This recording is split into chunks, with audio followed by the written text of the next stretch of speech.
Saint Vitus, Saint Crescentia, Saint Modestus, Martyrs, 303, Lucania, Cilicia.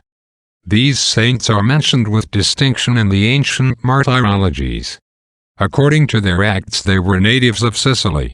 Vitus or Guy was a child nobly born, who had the happiness to be instructed in the faith, and inspired with the most perfect sentiments of his religion by his Christian nurse, named Crescentia, and her faithful husband Modestus.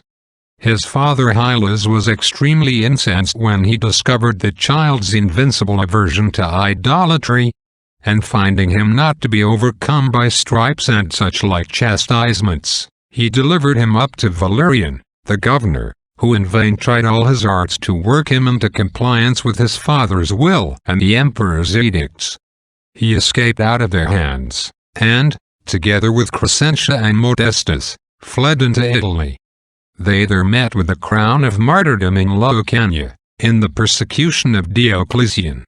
The heroic spirit of martyrdom which we admire in Saint Vitus, was owing to the early impressions of piety which he received from the lessons and example of a virtuous nurse. Of such infinite importance is the choice of virtuous preceptors, nurses, and servants about children.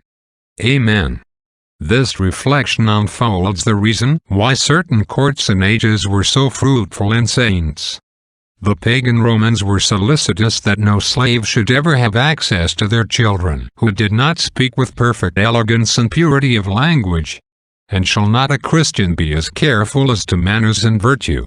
It is a fatal mistake to imagine that infants are ever too young to be infected with the contagion of vice.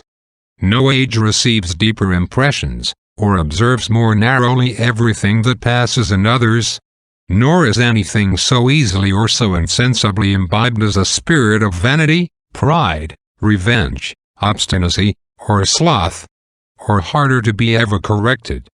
What a happiness for an infant to be formed from the mother's breast as it were naturally to all virtue, and for the spirit of simplicity, meanness, goodness, and piety to be molded in its tender frame? Such a foundation being well laid, further graces are abundantly communicated, and a soul improves daily these seeds, and rises to the height of Christian virtue often without experiencing severe conflicts of the passions. Amen. Benedicat vos omnipotens Deus, Pater, et Filius, et Spiritus Sanctus. Amen.